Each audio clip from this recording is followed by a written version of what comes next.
قوم کی باتیں سن کر مریم علیہ السلام خاموش رہی اور بچے کی طرف اشارہ کر دیا کہ اس سے بات کر لو۔ وہ کہنے لگے، بھلا گود کا بچہ کیسے بات کر سکتا ہے؟ سورہ مریم آیت 29 میں ہے۔ مریم نے اپنے بچے کی طرف اشارہ کیا، سب کہنے لگے، لو بھلا ہم گود کے بچے سے کیسے بات کریں؟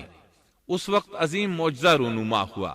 سورہ مریم آیت 30 تا 33 میں ہے۔ بچے نے کہا کہ میں اللہ کا بندہ ہوں، اس نے مجھے کتاب دی ہے اور نبی بنایا ہے، اور میں جہاں ہوں اور جس حال میں ہوں اس نے مجھے صاحب برکت بنایا ہے، اور جب تک زندہ ہوں مجھ کو نماز اور زکوٰۃ کا ارشاد فرمایا ہے، اور مجھے اپنی ماں کے ساتھ نیک سلوک کرنے والا بنایا ہے اور سرکش و بدبخت نہیں بنایا، اور جس دن میں پیدا ہوا اور جس دن مروں گا اور جس دن زندہ کر کے اٹھایا جاؤں گا مجھ پر سلام ہے۔ بچہ بول اٹھا، میں اللہ تعالیٰ کا بندہ ہوں، اس نے مجھے کتاب عطا فرمائی اور مجھے اپنا پیغمبر بنایا ہے، اور اس نے مجھے بابرکت کیا ہے جہاں بھی میں ہوں، اور اس نے مجھے نماز اور زکوٰۃ کا حکم دیا ہے جب تک بھی میں زندہ رہوں، اور اس نے مجھے اپنی والدہ کا خدمت گزار بنایا ہے اور مجھے سرکش اور بدبخت نہیں کیا، اور مجھ پر میری پیدائش کے دن اور میری موت کے دن اور جس دن کہ میں دوبارہ زندہ کھڑا کیا جاؤں گا سلام ہی سلام ہے۔ اللہ تعالیٰ نے عیسیٰ علیہ السلام کی اس گفتگو کے بعد فرمایا، یہ مریم کے بیٹے عیسیٰ ہیں، اور یہ سچی بات ہے جس میں لوگ شک کرتے ہیں۔ اللہ کو شایع نہیں کہ کسی کو بیٹا بنائے، وہ پاک ہے، جب کسی چیز کا ارادہ کرتا ہے تو اس کو یہی کہتا ہے کہ ہو جا، تو وہ ہو جاتی ہے۔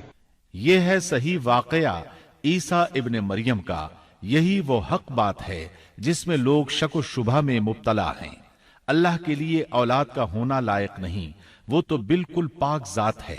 وہ تو جب کسی کام کے سر انجام دینے کا ارادہ کرتا ہے تو اسے کہہ دیتا ہے کہ ہو جا، وہ اسی وقت ہو جاتا ہے۔ میرا اور تم سب کا پروردگار صرف اللہ ہی ہے، تم سب اسی کی عبادت کرو، یہی سیدھی راہ ہے۔ اس طرح عیسیٰ علیہ السلام کی ولادت بغیر باپ کے ہوئی۔ اس معجزے کے بعد کئی فرقے گمراہ ہوئے اور کہا کہ مریم اللہ تعالیٰ کی بیوی ہے۔ اس بات کی تردید کرتے ہوئے اللہ تعالیٰ سورۃ الجن آیت 3 میں فرماتے ہیں، اور یہ کہ ہمارے پروردگار کی شان بہت بلند ہے، وہ نہ بیوی رکھتا ہے نہ اولاد، اور یہ کہ ہم میں سے کوئی بے وقوف اللہ کے بارے میں جھوٹ گھڑتا ہے۔ اللہ تعالیٰ سورۃ المائدہ آیات 72 تا 75 میں فرماتے ہیں، بے شک وہ لوگ کافر ہو گئے جن کا قول ہے کہ مسیح ابن مریم ہی اللہ ہے، حالانکہ خود مسیح نے ان سے کہا تھا کہ اے بنی اسرائیل، اللہ ہی کی عبادت کرو جو میرا اور تمہارا سب کا رب ہے۔ یقین مانو کہ جو شخص اللہ کے ساتھ شریک ٹھہراتا ہے، اللہ تعالیٰ نے اس پر جنت حرام کر دی ہے، اس کا ٹھکانہ جہنم ہی ہے، اور گناہ گاروں کی مدد کرنے والا کوئی نہ ہوگا۔ وہ لوگ بھی یقیناً کافر ہو گئے جنہوں نے کہا اللہ تین میں سے تیسرا ہے۔ دراصل اللہ تعالیٰ کے سوا کوئی معبود نہیں۔ اگر یہ لوگ اپنے اس قول سے باز نہ رہے تو ان میں سے جو کفر پر رہیں گے انہیں المناک عذاب ضرور پہنچیں گے۔ یہ لوگ اللہ تعالیٰ کی طرف کیوں نہیں جھکتے اور استغفار کیوں نہیں کرتے؟ اللہ تعالیٰ تو بہت ہی بخشنے والا اور بڑا ہی مہربان ہے۔ مسیح ابن مریم سوائے پیغمبر ہونے کے اور کچھ بھی نہیں۔ ان سے پہلے بھی بہت سے پیغمبر گزر چکے ہیں۔ ان کی والدہ ایک راست باز عورت تھیں، دونوں ماں بیٹا کھانا بھی کھایا کرتے تھے۔ آپ دیکھیے کہ کس طرح ہم ان کے سامنے دلیلیں رکھتے ہیں، پھر غور کیجئے کہ کس طرح وہ پھرے جاتے ہیں۔ اللہ تعالیٰ نے ان آیات میں عیسائیوں کے عقیدے کا رد کیا ہے، کیونکہ وہ مریم اور عیسیٰ علیہ السلام کو بھی اللہ کا حصہ مانتے ہیں۔ سورہ اخلاص میں بھی ان کے عقیدے کا ان الفاظ میں رد کیا گیا ہے۔ آپ کہہ دیجئے وہ اللہ ایک ہے، اللہ بے نیاز ہے، نہ اس سے کوئی پیدا ہوا اور نہ وہ کسی سے پیدا ہوا، اور نہ کوئی اس کا ہمسر ہے۔ لوگوں نے جب مریم علیہ السلام پر تہمت لگائی، انہیں بدکار کہا، تب اللہ نے فرمایا، سورۃ النساء آیت 156 میں ہے، اور ان کے کفر کے باعث اور مریم پر بہت بڑا بہتان باندھنے کے باعث ہم نے ان پر لعنت کی۔ اسی طرح سورہ آل عمران آیت 59 میں اللہ تعالیٰ فرماتے ہیں، اللہ کے نزدیک عیسیٰ کی مثال ہو بہو آدم کی مثال ہے، جسے مٹی سے پیدا کر کے کہہ دیا کہ ہو جا، پس وہ ہو گیا۔ عیسائیوں کا مریم اور عیسیٰ علیہ السلام کے بارے میں یہ بہت بڑا جھوٹ ہے کہ عیسیٰ علیہ السلام اللہ کے بیٹے اور مریم اللہ کی بیوی ہیں۔ اللہ تعالیٰ سورہ مریم آیت 88 تا 95 میں فرماتے ہیں، ان کا قول تو یہ ہے کہ اللہ رحمان نے بھی اولاد اختیار کی ہے، یقیناً تم بہت بری اور بھاری چیز لائے ہو، قریب ہے کہ اس بہتان کی وجہ سے آسمان پھٹ جائیں اور زمین شق ہو جائے اور پہاڑ ریزہ ریزہ ہو جائیں کہ وہ رحمان کی اولاد ثابت کرنے بیٹھیں۔ شان رحمان کے لائق نہیں کہ وہ اولاد رکھے۔ آسمانوں اور زمین میں جو بھی ہیں سب کے سب اللہ کے غلام بن کر ہی آنے والے ہیں۔ ان سب کو اس نے گھیر رکھا ہے اور سب کو پوری طرح گن بھی رکھا ہے۔ یہ سارے کے سارے قیامت کے دن اکیلے اس کے پاس حاضر ہونے والے ہیں۔ اللہ تعالیٰ سورۃ الانعام آیت 101 میں فرماتے ہیں، وہ آسمانوں اور زمین کا موجد ہے، اللہ تعالیٰ کے ہاں اولاد کہاں ہو سکتی ہے، حالانکہ اس کی کوئی بیوی تو ہے ہی نہیں، اور اللہ تعالیٰ نے ہر چیز کو پیدا کیا ہے اور وہ ہر چیز کو خوب جانتا ہے۔ اسی طرح اللہ تعالیٰ سورۃ الزخرف آیت 81 میں فرماتے ہیں، آپ کہہ دیجئے کہ اگر بالفرض رحمان کی اولاد ہوتی تو میں سب سے پہلے عبادت کرنے والا ہوتا۔ مطلب یہ کہ تم بغیر کسی دلیل کے ایسی بات کہے جا رہے ہو۔ عیسیٰ علیہ السلام پرورش پاتے رہے، آپ کی پرورش بیت اللحم میں ہوئی، آپ نے بچپن ہی میں کافی علم حاصل کر لیا، کیونکہ آپ کو اور آپ کی والدہ کو اللہ تعالیٰ نے جہان والوں کے لیے اپنی قدرت کی نشانی ٹھہرایا ہے۔ اللہ تعالیٰ سورۃ المؤمنون آیت 50 میں فرماتے ہیں، اور ہم نے ابن مریم اور ان کی والدہ کو ایک نشانی بنایا اور ان دونوں کو بلند اور صاف قرار والی اور جاری پانی والی جگہ میں پناہ دی۔ علماء کہتے ہیں کہ مریم علیہ السلام بیت اللحم سے بیت المقدس کی طرف منتقل ہو گئیں۔ بیت المقدس کے پاس ایک اونچی جگہ تھی، اس میں پانی کا چشمہ بھی تھا اور پھل بھی تھے۔ عیسیٰ علیہ السلام بڑے ہو گئے، ان میں علم و حکمت اور اصلاح کی علامات واضح ہو رہی تھیں، لیکن ابھی تک آپ کو نبوت نہیں ملی تھی، یہاں تک کہ آپ کی عمر 30 سال ہو گئی۔ تب اللہ تعالیٰ نے آپ کو انجیل عطا فرمائی۔ اس کے بعد آپ نے اللہ کے رسول کی حیثیت سے دین کی دعوت شروع کی۔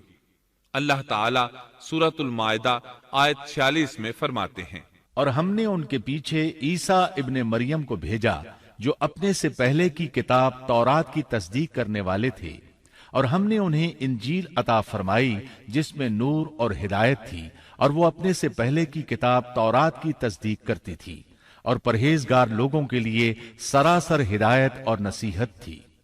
اکثر مفسرین کا اس پر اتفاق ہے کہ عیسیٰ علیہ السلام کو 30 سال کی عمر میں انجیل عطا کی گئی، ساتھ ہی اللہ تعالیٰ نے انہیں عظیم معجزات عطا فرمائے۔ سورہ آل عمران آیت 48 اور 49 میں اللہ تعالیٰ فرماتے ہیں، اور اللہ اسے لکھنا اور حکمت اور تورات اور انجیل سکھلائے گا، اور وہ بنی اسرائیل کی طرف رسول ہوگا کہ میں تمہارے پاس تمہارے رب کی نشانی لایا ہوں۔ میں تمہارے لیے پرندے کی شکل کی طرح مٹی کا پرندہ بناتا ہوں، پھر اس میں پھونک مارتا ہوں تو وہ اللہ تعالیٰ کے حکم سے پرندہ بن جاتا ہے، اور اللہ کے حکم سے میں مادرزاد اندھے کو اور کوڑھی کو اچھا کر دیتا ہوں، اور مردے کو جلا دیتا ہوں، اور جو کچھ تم کھاؤ اور جو اپنے گھروں میں ذخیرہ کرو میں وہ تمہیں بتا دیتا ہوں۔ اس میں تمہارے لیے بہت بڑی نشانی ہے اگر تم ایماندار ہو۔ اس طرح عیسیٰ علیہ السلام بنی اسرائیل کی طرف مبعوث ہوئے۔ تمام نبی کسی خاص قوم کی طرف مبعوث ہوئے ہیں، جبکہ نبی اکرم صلی اللہ علیہ وسلم تمام انسانوں اور جنوں کے لیے رسول بنا کر بھیجے گئے۔ یہ آپ کی خصوصیات میں سے ایک امتیازی خصوصیت ہے۔ اللہ تعالیٰ نے عیسیٰ ابن مریم علیہ السلام کو عظیم معجزات عطا فرمائے۔ پیدائشی اندھا بینا ہو جاتا، کوڑھی کا کوڑھ دور ہو جاتا، برس والے کے جسم پر ہاتھ پھیر دیتے تو اس کا برس ختم ہو جاتا، مٹی کے پرندے بنا کر پھونک مارتے تو وہ اڑنے لگتے۔ لیکن سب سے بڑا معجزہ اللہ تعالیٰ نے آپ کو یہ عطا فرمایا کہ آپ نے اللہ کے حکم سے مردوں کو زندہ کیا۔ سورہ آل عمران آیت 50 اور 51 میں ہے۔ اور میں تورات کی تصدیق کرنے والا ہوں جو مجھ سے پہلے ہے، اور میں اس لیے آیا ہوں کہ تم پر بعض وہ چیزیں حلال کر دوں جو تم پر حرام کر دی گئی ہیں، اور میں تمہارے پاس تمہارے رب کی نشانیاں لایا ہوں، اس لیے تم اللہ سے ڈرو اور میری فرمانبرداری کرو، یقین مانو کہ میرا اور تمہارا رب اللہ ہی ہے، تم سب اسی کی عبادت کرو، یہی سیدھی راہ ہے۔ لوگوں نے تمام نشانیاں دیکھی لیکن پھر بھی کفر پر ڈٹے رہے، عیسیٰ علیہ السلام کی تکذیب کرتے رہے۔ اللہ تعالیٰ سورہ آل عمران آیت 52 میں فرماتے ہیں، مگر جب عیسیٰ نے ان کا کفر محسوس کر لیا تو کہنے لگے، اللہ کی راہ میں میری مدد کرنے والا کون ہے؟ حواریوں نے جواب دیا کہ ہم اللہ کی راہ کے مددگار ہیں، ہم اللہ پر ایمان لائے اور آپ گواہ رہیے کہ ہم تابعدار ہیں۔ سورۃ الصف میں اللہ تعالیٰ عیسیٰ علیہ السلام کی زبانی فرماتے ہیں کہ انہوں نے ایمانداروں کو مخاطب کر کے کہا، اے ایمان والو، تم اللہ کے مددگار بن جاؤ، جس طرح مریم کے بیٹے عیسیٰ نے حواریوں سے فرمایا کہ کون ہے جو اللہ کی راہ میں میرا مددگار بنے؟ حواریوں نے کہا، ہم اللہ کی راہ میں مددگار ہیں۔ پس بنی اسرائیل میں سے ایک جماعت تو ایمان لے آئی اور ایک جماعت نے کفر کیا، تو ہم نے مومنوں کی ان کے دشمنوں کے مقابلے میں مدد فرمائی، پس وہ غالب آ گئے۔ اس کے بعد اللہ تعالیٰ نے دین عیسوی کو یہودیوں کے مذہب پر غالب کر دیا۔ جب لوگوں نے کفر کیا اس وقت صرف حواری آپ پر ایمان لائے تھے، ان کی تعداد صرف 12 تھی۔ بعد میں دین عیسوی کو اللہ تعالیٰ نے مکمل طور پر غلبہ عطا فرمایا۔ حواری ایمان ضرور لائے تھے لیکن ان میں کسی قدر تردد تھا۔ اللہ تعالیٰ سورۃ المائدہ آیت 111 تا 115 میں فرماتے ہیں، اور جب میں نے حواریوں کو حکم دیا کہ تم مجھ پر اور میرے رسول پر ایمان لاؤ، انہوں نے کہا، ہم ایمان لائے اور آپ گواہ رہیے کہ ہم پورے فرمانبردار ہیں۔ وہ وقت یاد کے قابل ہے جبکہ حواریوں نے عرض کیا، اے عیسیٰ ابن مریم، کیا آپ کا رب ایسا کر سکتا ہے کہ ہم پر آسمان سے ایک خوان نازل فرما دے؟ آپ نے فرمایا کہ اللہ سے ڈرو اگر تم ایماندار ہو۔